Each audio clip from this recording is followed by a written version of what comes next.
بسم اللہ الرحمن الرحیم نحمدہ و نصلی علی رسولہ الکریم۔ محترم رفقا، دنیا کے کامیاب انسانی گروہوں کی ایک اہم صفت انوویشن اینڈ کریٹیوٹی یعنی فکر و عمل کی ندرت اور تخلیقیت ہوتی ہے۔ وہ نئی راہوں اور نت نئے طریقوں کی تلاش میں مستقل مصروف ہوتے ہیں، زمانے کی تبدیلیوں پر گہری نظر رکھتے ہیں اور ان تبدیلیوں کے مطابق خود کے اندر بھی تبدیلیاں لاتے ہیں۔ ان کے اندر زمانے کی تبدیلیوں کو محسوس کرنے اور خود تبدیل ہونے کی صلاحیت ہوتی ہے۔ تبدیلی ان کے ہاں ایک نہایت آسان اور فطری عمل ہوتا ہے۔ اس کے مقابل جو ناکام اور زوال یافتہ قومیں یا انسانی گروہ ہوتے ہیں، ان کی ایک خصوصیت انوویشن، کریٹیوٹی، تبدیلی، ندرت، اس سے خوف اور بیزارگی کی کیفیت ہوتی ہے۔ وہ علانیہ تو تبدیلی کے خلاف نہیں ہوتے ہیں، لیکن عملاً نئی راہوں اور نئے خیالات اور طریقوں کا استقبال نہیں کرتے۔ مانوس روایات، ٹریڈیشنز اور طور طریقوں سے ہٹ کر سوچنا اور عمل کرنا ان کے لیے انتہائی مشکل ہوتا ہے۔ اگر وہ کسی چینج کے لیے یا کسی انوویشن کے لیے تیار ہو بھی جائیں تو ان کی اجتماعی طبیعت اس چینج کو قبول نہیں کر پاتی۔ ان کے افراد تبدیلیوں کے مطابق خود کو ڈھال نہیں پاتے۔ یونیک اور انوویٹیو فیصلے کاغذ کی زینت بن کر رہ جاتے ہیں، عملی شکل اختیار نہیں کر پاتے۔ آئین نو سے ڈرنا، طرز کہن پہ اڑنا، منزل یہی کٹھن ہے قوموں کی زندگی میں۔ دوسری طرف چیلنجنگ اور غیر یقینی حالات، انسرٹن سچویشن، ان میں انوویشن کی اہمیت بہت زیادہ بڑھ جاتی ہے۔ ایسے حالات میں لگے بندھے طریقے کام نہیں آتے۔ اگر لیڈرشپ کے اندر نئے حل تلاش کرنے اور ان کو نافذ کرنے کی صلاحیت نہ ہو تو پھر وہ گروہ، وہ تنظیمیں پیچھے رہ جاتی ہیں، حالات آگے بڑھ جاتے ہیں۔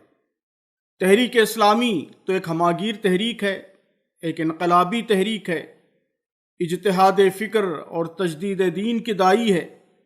سماج میں ایک بڑی تبدیلی، بڑا چینج چاہتی ہے، اور اس وقت اسے ایسے حالات میں کام کرنا ہے جو بہت چیلنجنگ حالات ہیں۔ اس لیے ہر سطح کی ہماری لیڈرشپ کے اندر انوویٹیو لیڈرشپ کا پایا جانا یا انوویشن اور کریٹیوٹی کی صلاحیت کا پایا جانا یہ نہایت ضروری ہے۔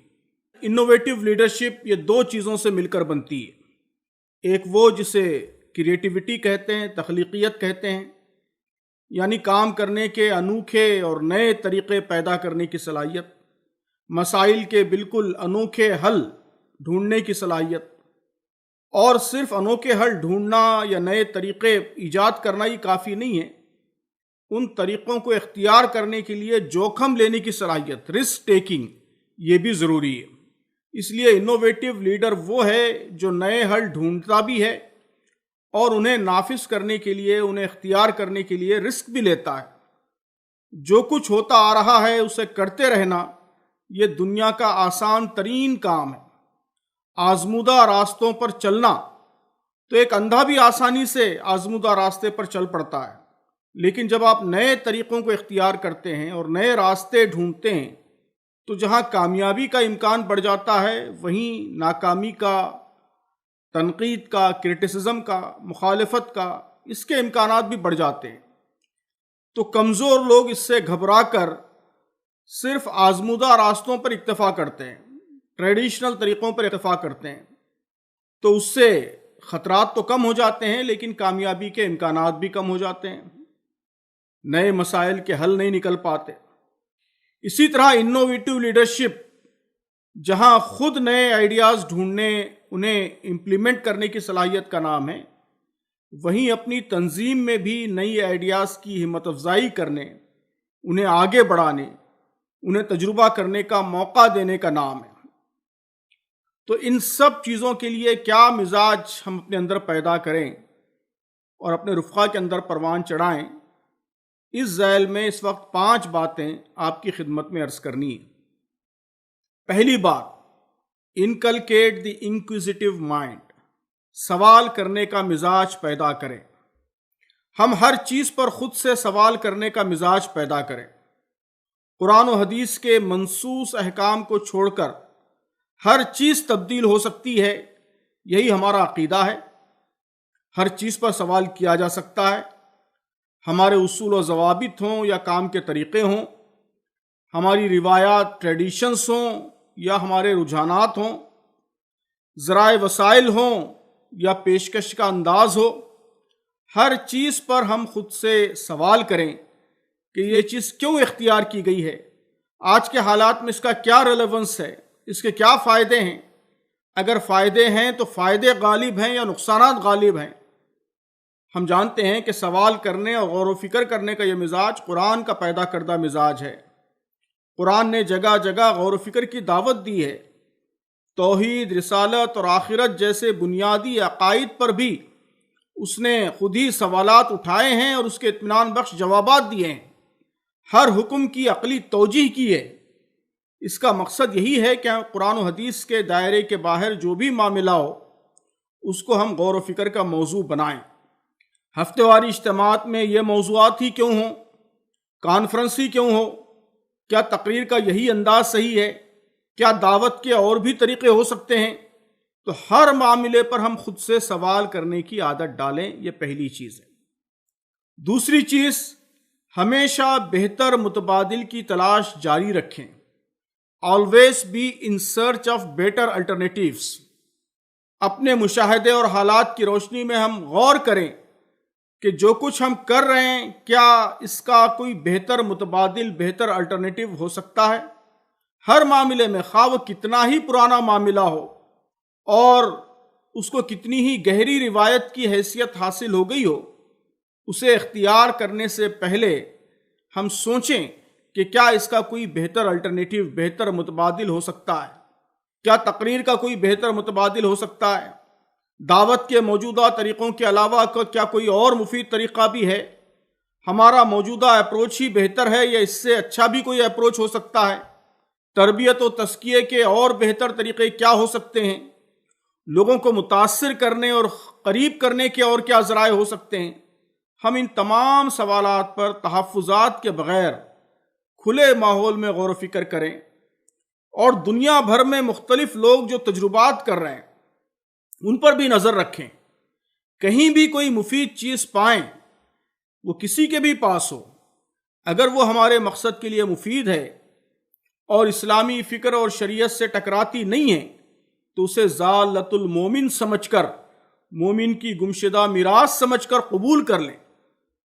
مولانا مودودی رحمۃ اللہ علیہ نے اپنے زمانے کے جو روایتی دینی حلقے تھے ان کے جو عام مروجہ طریقے تھے، ان طریقوں سے بالکل ہٹ کر طریقے اختیار کیے، تنظیم کے طریقے، دعوت کی توسیع کے طریقے، کمیونیکیشن کے جدید ذرائع، یہ سب تحریک میں رائج کیے۔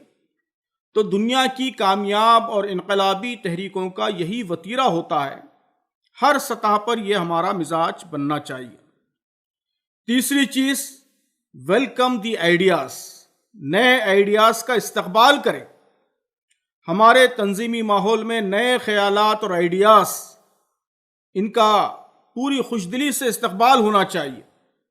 ہر ایک کو موقع ملنا چاہیے کہ وہ سوچے اور نئی تدبیریں سجھائے، اور اگر تجویز مناسب ہو تو قبول کی جائے۔ یعنی غور و فکر کرنے اور تجویز دینے کے عمل کی ہمت افزائی ہونی چاہیے۔ ظاہر ہے لوگ یہی کہیں گے کہ یہ موقع تو ہر ایک کو حاصل ہے، تو موقع دینے کا مطلب صرف قانونی طور پر موقع فراہم کرنا نہیں ہے کہ آپ کے کاغذ میں، دستور میں کہیں لکھا ہوا ہے کہ ہر ایک کو موقع حاصل ہے، بلکہ ضرورت اس بات کی ہے کہ ایسا ماحول بنے کہ لوگ غور و فکر کریں اور اپنے غور و فکر کا حاصل پوری بے تکلفی سے پیش کریں، کوئی چیز رکاوٹ نہ بنے، انہیں یہ ڈر نہ ہو کہ ان کی تجویز پر کوئی دھیان نہیں دیا جائے گا یا وہ مذاق کا موضوع بنے گی، یہ ڈر بھی نہ ہو کہ ہمارا ماحول اس قدر روایت پسند اور سخت ہو چکا ہے کہ نئی تجاویز کے قبول ہونے کا کوئی امکان نہیں ہے۔ اگر اس طرح کا ڈر لوگوں کے اندر پیدا ہو جائے تو یہ نان انوویٹو کلچر کی علامت ہے۔ لوگوں کو یہ اعتماد ہو، یہ بھروسہ ہو کہ ہمارے نظم میں مفید بات کھلے دل سے قبول کی جاتی ہے، اگر رد کی جاتی ہے تو دلائل کی بنیاد پر رد کی جاتی ہے یا حقیقی اور واقعی مجبوریوں کی بنیاد پر رد کی جاتی ہے، صرف اس کے نئے ہونے کی وجہ سے رد نہیں ہوتی۔ چوتھا پوائنٹ یہ کہ ہر سمت سے آئیڈیاز کے بہاؤ کو یقینی بنائیں. Ensure flow of ideas from every corner. کسی اجتماعیت میں غور و فکر کا عمل اسی وقت مکمل اور پرفیکٹ ہوتا ہے جب اس عمل میں ہر طرح کے لوگ شامل ہوں، ہر قسم کے لوگ شامل ہوں. تجربے کار اور سینئر افراد بھی شامل ہوں اور نوخیز اور نوارد افراد بھی شامل ہوں. جہاں تجربے کار لوگ اپنے تجربے کی بنیاد پر آئیڈیاز دیں گے، وہیں ہر طرح کی مانوس چیزوں کے اثر سے خالی ایک فریش مائنڈ، نوخیز ذہن، یہ زیادہ انوویشن کا مظاہرہ کر سکتا ہے، زیادہ نئی تجویزیں، نئے سولوشنز لا سکتا ہے. تو اس کو بھی انکریج کرنا چاہیے. اگر ہر طرف سے آئیڈیاز کے بہاؤ کی ہمت افزائی کی جائے، انکریج کیا جائے، تجربہ کار لوگ اپنے تجربات کی بنیاد پر سوچیں، نئے لوگ اپنے تازہ ذہن سے سوچیں، ذمہ دارانہ سطح سے سوچیں، عام ارکان و کارکنان خالص مقامی اور زمینی حقائق کو بنیاد بنا کر سوچیں. ہمارے درمیان جو امپلائیز ہیں، گورنمنٹ اور کارپوریٹ امپلائیز ہیں، وہ اپنے تجربے اور اپنے اپنے ڈپارٹمنٹس اور کمپنیز میں جو ٹریننگ ان کو مل رہی ہے اس کو بنیاد بنا کر سوچیں. جو ہمارے درمیان بزنس مین ہیں، وہ بزنس کی سیماب صفت دنیا کو سامنے رکھ کر سوچیں. اس طرح مختلف جہتوں سے اگر سوچنے کا عمل ہو اور ان مختلف سوچوں کا مناسب تقابل کیا جائے تو پرفیکٹ سولوشن تک ہم پہنچ سکتے ہیں، پرفیکٹ نتائج تک پہنچ سکتے ہیں. یہ چوتھی چیز تھی. پانچویں اور آخری بات اس سلسلے میں یہ ہے کہ تبدیل ہونے کی صلاحیت پیدا کریں. Be change friendly. یہ سب سے اہم بات ہے کہ سوچنے اور آئیڈیاز لانے اور نادر فیصلے کرنے کے علاوہ یہ ضروری ہے کہ تبدیلیوں کو قبول کرنے اور تبدیلیوں سے ہم آہنگ ہونے کی صلاحیت ہمارے اندر ہو. اجتماعی گروہوں کے لیے سب سے زیادہ آزمائشی مرحلہ یہی ہوتا ہے، یہی سب سے بڑا چیلنج ہوتا ہے. وہ نئے سولوشنز سوچ بھی لیتے ہیں، انوویٹو فیصلے کر بھی لیتے ہیں، لیکن ان فیصلوں کی بنیاد پر اپنے مزاج کو بدلنا، مانوس کیفیات کو چھوڑ کر نئے طریقوں کو اختیار کرنا، اس کے مطابق اپنا ڈھب اور عادتیں بدلنا، یہ ان کے لیے مشکل ہو جاتا ہے. انقلابی مزاج کی یہ خصوصیت ہوتی ہے کہ وہ انتہائی ڈائنامک ہوتا ہے. چینجز کو، تبدیلیوں کو اختیار کرنے اور تبدیل شدہ احوال، چینج سچویشن کے مطابق خود کو ڈھال لینے میں اسے کوئی تکلیف نہیں ہوتی. وہ محسوس کرتا ہے کہ نئے حالات میں تقریر کے آہنگ اور طرز میں تبدیلی لانے کی ضرورت ہے، اور یہ احساس ہوتے ہی چند دنوں میں اس کی تقریر کا انداز بدل جاتا ہے. وہ نظم و انتظام کے، مینجمنٹ کے نئے اسٹائل کے بارے میں پڑھتا ہے، متاثر ہوتا ہے، اور پھر اس کا مینجمنٹ اسٹائل بدلنے لگتا ہے، اس کا لیڈرشپ اسٹائل بدلنے لگتا ہے. تو مانوس طریقوں کو چھوڑنے میں اسے کوئی تکلف نہیں ہوتا. عادتیں، ہیبٹس اس کے لیے مثبت اور بہتر تبدیلی، پازیٹیو چینج کے راستے میں رکاوٹ نہیں بنتی. تو تبدیلیوں کو قبول کرنے کا یہ مزاج ہماری تنظیم کا اجتماعی مزاج بننا چاہیے.